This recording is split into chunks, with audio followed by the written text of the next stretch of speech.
back to my channel. So in this video I'm going to convert this basic front trouser pattern to a full back pattern as well, before I now start tracing them out and then making modifications for palazzo, bootcut, and whatever it is you have there.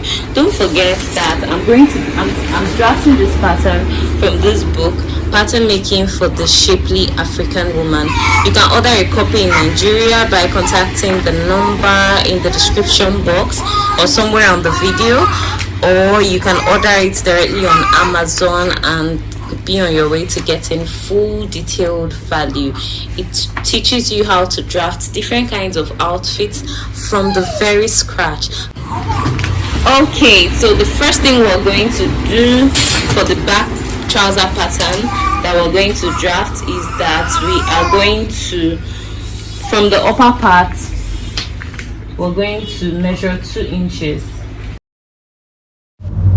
Okay, so after measuring 2 inches from the upper part, that's going in by 2 inches, you come to the lower part now. From that point where you marked round hip divided by 4, you come here and measure 1 inch. You're doing all of this to be able to get a slant, because your back needs to slant well so that the trouser sits thoroughly well at your back. So you extend the line, and you don't just connect it to the topmost high waist line, you extend it by an extra 1.5 inches. So you can see the extension. From that high waist line, you just go up by 1.5 inches and you mark it. So to get the crotch depth extension for the back, from that point where you went in by 1 inch, you measure and mark round hip divided by 10. So if your round hip was 40, you do 40 divided by 10, and that should give you 4. So you start measuring 4 from the point where you went in by 1 inch, then you draw in your curve. You can do this with your free hand, or you can use a French curve to achieve this. So the next thing we're going to do, on the knee, we'll just add half inch to the left and we'll add half inch to the right. We're also going to repeat the same thing for the ankle, and then we go ahead to connect. So if you're new to this channel, don't forget to like the video, share and subscribe. So after that, we just go ahead and do the connections.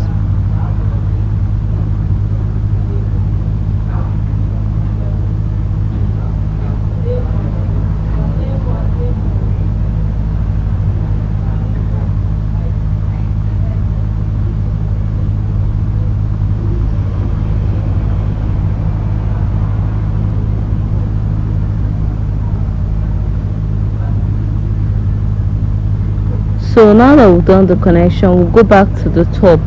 Remember, we have the, okay, so we measure the round hip, that's the new round hip on the crotch line. We'll measure the new round hip from that point when we went in by 1 inch. Okay, the 1 inch point, we'll measure round hip divided by 4 and mark. We'll go to the hip line, measure round hip divided by 4 and mark. Okay, so the next thing we'll do, we go ahead to connect it, and after connecting it, we'll go over to the top. You can use a French curve for your connection, but just make sure that it's not bulging, like it's not bringing out the curves too much. That's why I hardly use French curves for this though. So from the top now, that point where went up by 1.5 inches, cross it over the half inch at the front pattern. So if you've not watched the part 1 of this video where I created a pattern on how to draft the front, please do well to watch it. You get the details there. Don't cut into the half inch point, cross it above it, that's on top of it, it's sitting on top of it. So at this point, you now measure your round high waist divided by 4, then you add your extra 1 inch dart allowance, and then go ahead to connect. It's very simple, it's very detailed. Just watch the other video and then you can follow up this one. Don't forget to like this video, subscribe and share so that your friends can also learn.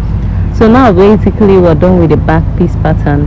The next thing we should be considering should be turning this into a palazzo pattern or a boot cut and all that. So we're also going to share the dart for the back just like we did for the front. Only thing now is that it's going to look slanted by the time we do the sharing.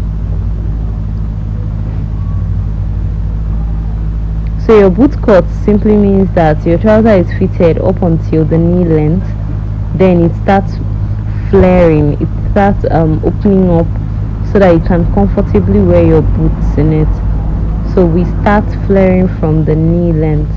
You can choose whatever it is you want to add.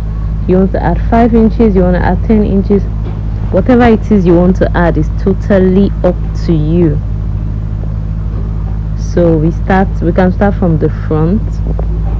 Of course, you still do your boot cut on the back, but we can choose to start from the front, then handle the back later.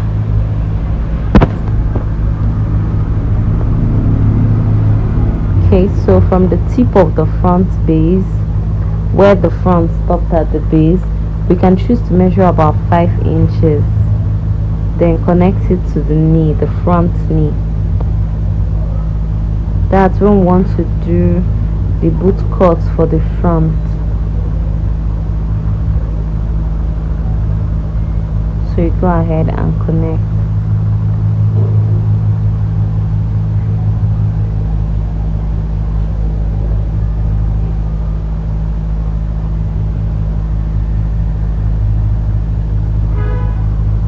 You also connect this one.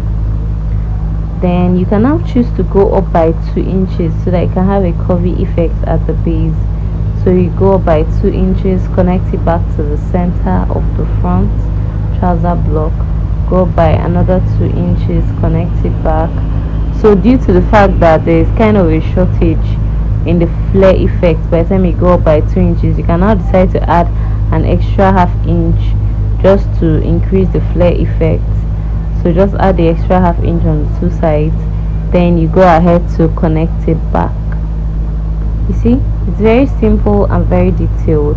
So just click on the link in the description box to join my channel on Telegram so that you can get informed immediately I post a new valuable video on the channel. Also, you can also click on the link to buy the book on Amazon.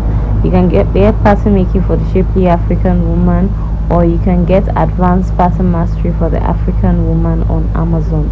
So for the palazzo, we start from the hip line to flare. So this 2 inches now that went up by, we can now choose to come down again by 2 inches just to, you know, complete the length that we kind of shortened. So but it's not too compulsory. So for the palazzo effect, you just decide, okay, let me say you want to add 6 inches. You can now measure 6 inches from the tip of the front base, then you connect it to the hip, connect it to the hip line.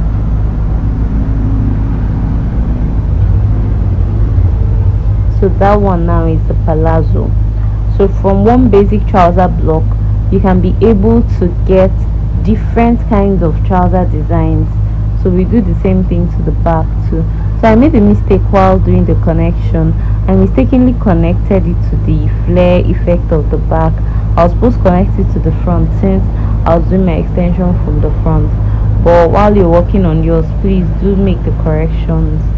So you just go ahead and blend it, and that's just about that. Eventually we'll trace out the front from the back. We'll trace out using a tracing wheel so that we can now cut our trousers. So I have a full online course on trouser and jumpsuit making.